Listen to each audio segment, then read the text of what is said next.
All right. Good afternoon. I'll lead off with an announcement. Tomorrow, the ninth African Union United Nations Annual Conference will take place here at UN headquarters. The high-level discussions will be co-chaired by Mahmoud Ali Youssouf, the chairperson of the African Union Commission, along with the Secretary General, Antonio Guterres. The meeting will focus on progress in the implementation of cooperation frameworks between the two organizations, but also on the joint action and challenges linked to peace, security, development, human rights, and climate action. The annual conference will conclude with a joint press conference by the Secretary General and the chairperson of the African Union Commission, Mahmoud Ali Youssouf. This will take place here in this room at 3 p.m. And tomorrow, the noon briefing guest will be Amy Pope, Director General for the International Organization for Migration. She will join us from Sudan to brief on the situation in the country. And today, our Undersecretary General for Humanitarian Affairs, Tom Fletcher, arrived in Sudan. In Port Sudan, he met with authorities, humanitarian partners, and the diplomatic community. We'll share more details on those meetings as soon as we can. Mr. Fletcher continues to call for an end to the atrocities in Sudan and to support efforts towards peace. He is also working to ensure that humanitarian teams receive the access and funding they need to deliver life-saving assistance across conflict lines. The Office for the Coordination of Humanitarian Affairs warns that the situation in North Darfur State remains volatile following the Rapid Support Forces takeover of El Fasher on October 26th. While large-scale clashes have subsided, sporadic fighting and drone activity persists, leaving civilians at risk of looting, forced recruitment, and gender-based violence. In South Kordofan State, a drone strike reportedly hit the town of Barbita yesterday, destroying a school and injuring several displaced people. The state capital, Kadugli, and the nearby town of Dilling remain under siege, with widespread insecurity and restricting access to thousands of families in need of urgent aid. Our humanitarian partners report that more than 12,000 people fleeing violence in the Kordofan and Darfur regions have sought refuge in White Nile State since late October, an average of 700 each day. Displaced families face severe shortages of food, shelter, and water, while host communities are overstretched. Civilians must be protected, and aid workers must be granted safe and sustained access to deliver assistance across the front lines. And this morning, Security Council members held a briefing on South Sudan. Sima Bahous, the UN Women Executive Director, told members that 7 years after South Sudan's peace agreement, key commitments remain largely unfulfilled. Elections are delayed, constitutional and security reforms incomplete, and progress on justice, social protection, and gender equality have stalled. As in all crises, she noted, women and girls bear the heaviest burden, facing climate shocks, food insecurity, sexual violence, and abductions. Briefing via VTC, Jean-Pierre Lacroix, the Undersecretary General for Peace Operations, emphasized that the revitalized peace agreement remains the only viable path to stability. He said that the peacekeeping mission, UNMISS, continues to protect civilians and support humanitarian work despite severe funding shortages. Both officials warned that the war in neighboring Sudan is deepening South Sudan's fragility.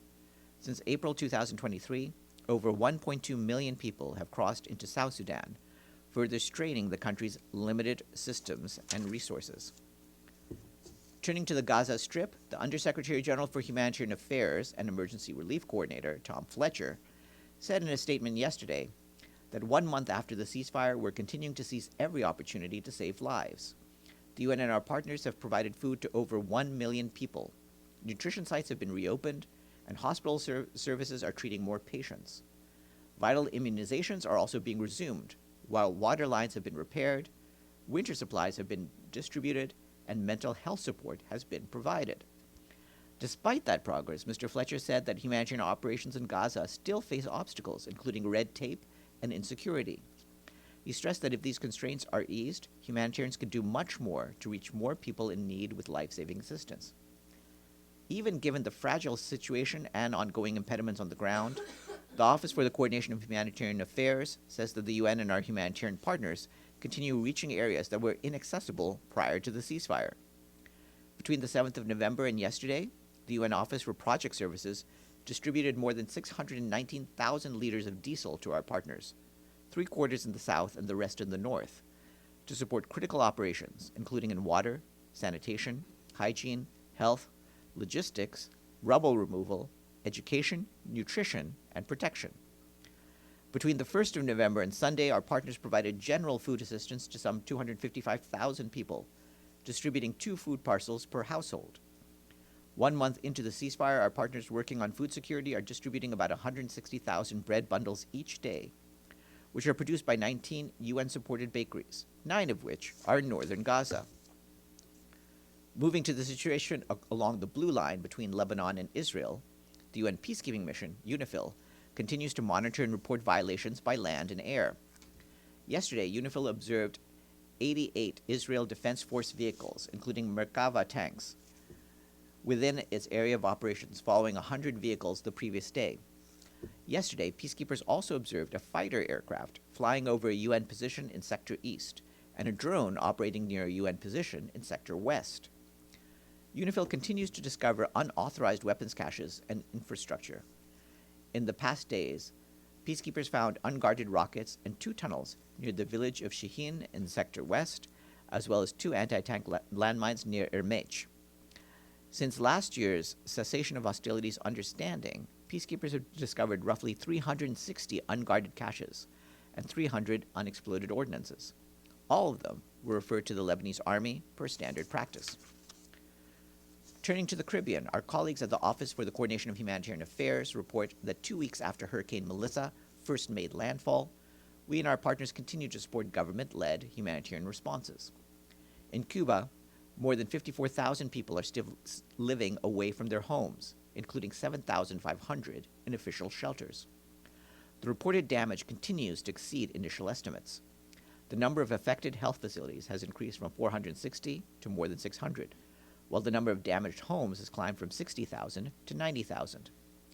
The UN system in Cuba continues to support national response efforts. The World Food Program has helped some 140,000 people in shelters and supported community kitchens, while the Food and Agriculture Organization is distributing agricultural tools and livestock feed to help restore livelihoods. For its part, the Pan American Health Organization is delivering supplies to strengthen disease control and prevention, and the UN Population Fund is bolstering sexual and reproductive health services by distributing medical supplies. In Jamaica, assessments and relief operations continue. Only 2 communities remain inaccessible, down from 27 last week, although further rainfall could isolate some areas again. Shelter remains a major concern, with 40,000 tarpaulins unable to be delivered due to damaged and blocked roads. WFP has helped 9,000 people in the parishes of Westmoreland and St. Elizabeth and intends to extend cash assistance to up to 90,000 households. Turning to Haiti, OCHA reports that we and our humanitarian partners are scaling up the response. Hurricane Melissa claimed more than 40 lives in the country and caused severe damage across several departments. UNICEF and its partners have distributed hygiene kits across the country. They've also restored power for the cold chain for vaccines.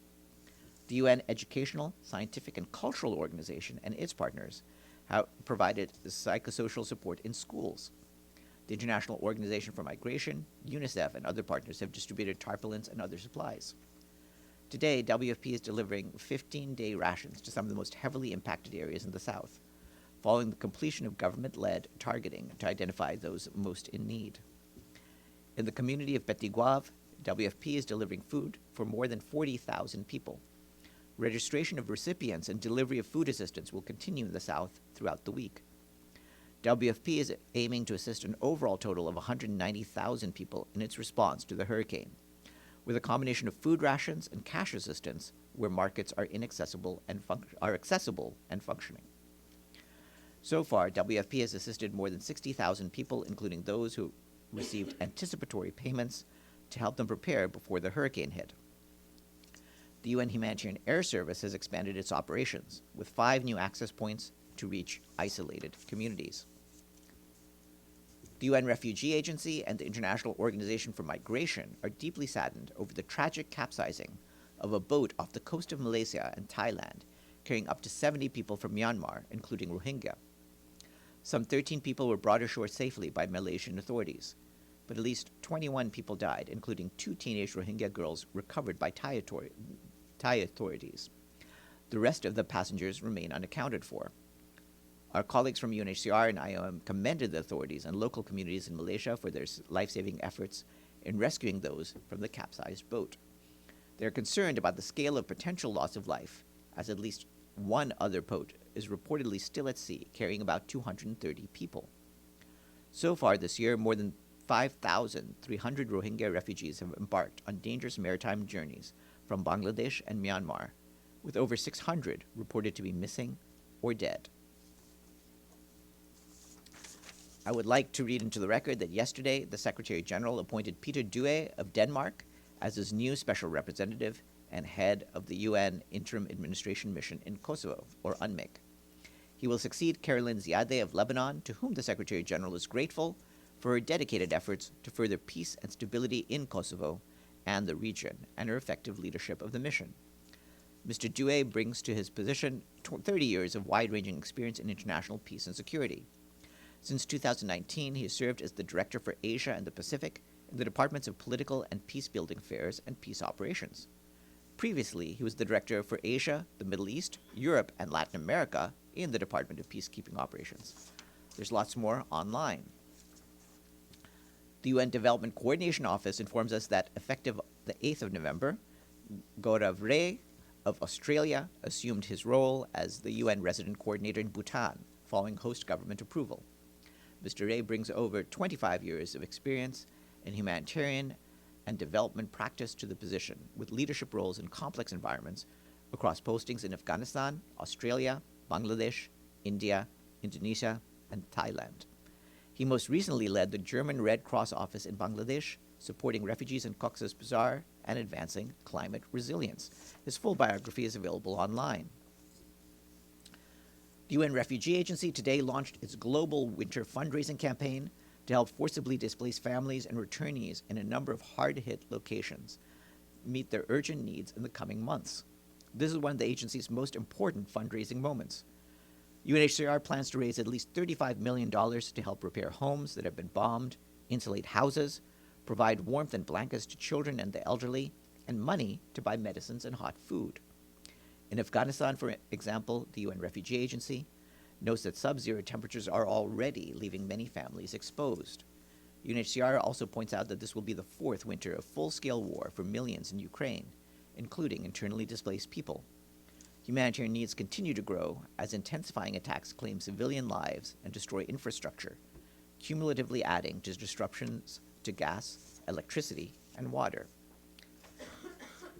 And a report launched today at COP30 in Belém by the UN Environment Programme shows that amid rising heat waves and surging cooling demand, adopting sustainable cooling could cut greenhouse gas emissions, save trillions of dollars, and expand life-saving cooling access to those who need it. The report finds that cooling demand could more than triple by 2050 under business as usual, driven by increases in population and wealth, more extreme heat events, and low-income households increasingly gaining access to more polluting and inefficient cooling. This would almost double cooling-related greenhouse gas emissions over 2022 levels. The UNEP report suggests adopting a sustainable cooling pathway, which could reduce emissions to 64% below the levels expected in 2050. When combined with rapid decarbonization of the global power sector, residual cooling emissions could fall to 97% below business as usual levels. And the full report is available online. That's it for me. Are there any questions? Yes, Edie. Thank you, Farhan. First, a follow-up on Tom Fletcher being in Port Sudan. Is he planning any travels in the region? I mean, in trying to get closer to Darfur, for example, and is he planning to meet with representatives from the government and the RSF? We expect that Mr. Fletcher will be in Sudan for several days.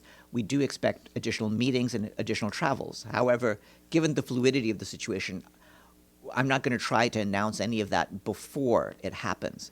What we are trying to do is have Mr. Fletcher brief you by VTC. So whenever we can do that, we intend to see whether he can brief you from Sudan. That would be great, thanks.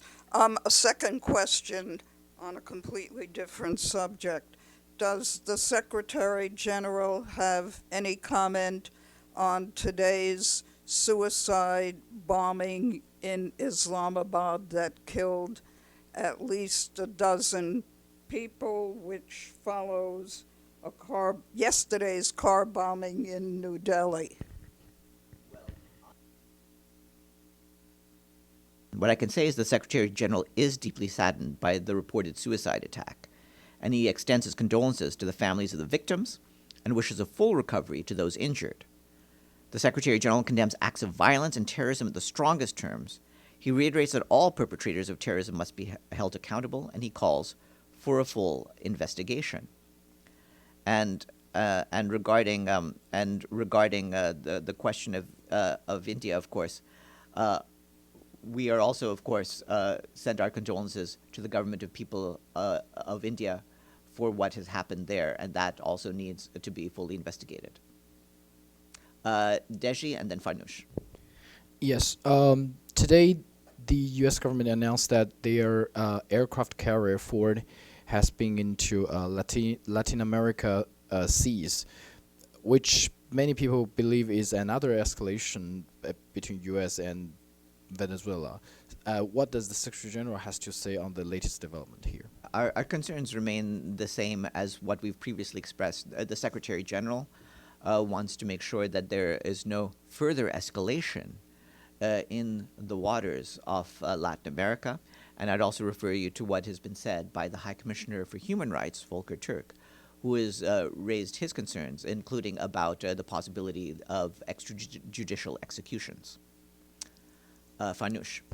Thanks, Farhan. You mentioned in your briefing about Gaza that you guys have been able to bring in a lot of medical supplies and equipment, but UNICEF today put out a statement saying that Israel is blocking over 1 million syringes needed to vaccinate children in Gaza.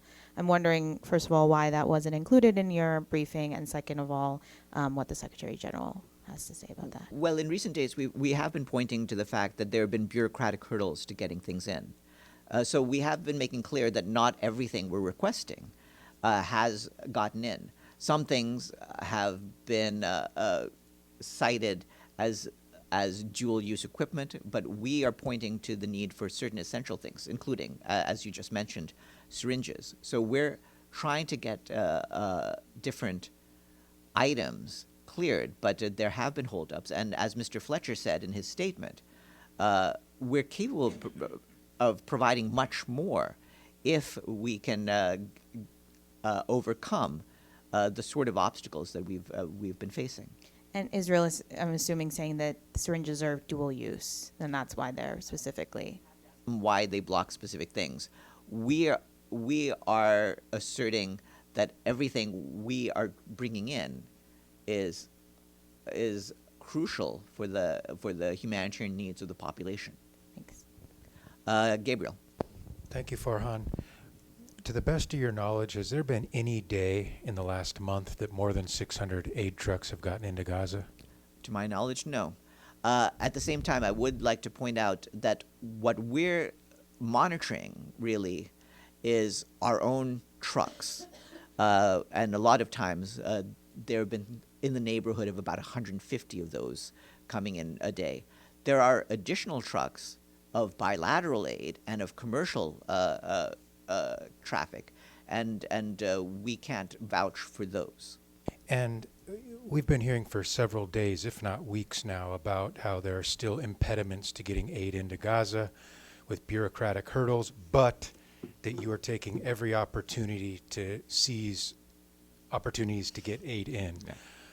How do you make sure that this just doesn't just become the new normal now, that Israel continues to keep these impediments in place, but still allows just enough aid in to where you can say you're getting some in, but not nearly enough to meet the limits or the expectations of the agreed upon Trump 20-point plan? Well, one of the ways we do try to prevent this from being the new normal is by talking about it consistently in front of you and raising attention to the fact that aid continues to be blocked. And this is something we're not simply doing in public to the media, but also with governments. And it's something that we're raising up with the mediation and with the Israelis. So we're trying our best to get this aid in. But obviously, this has been going on for many weeks, and we're still not at the level that we need to be. Iftikhar.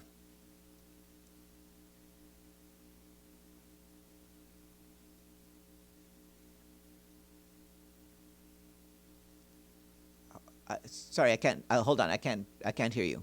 Try again.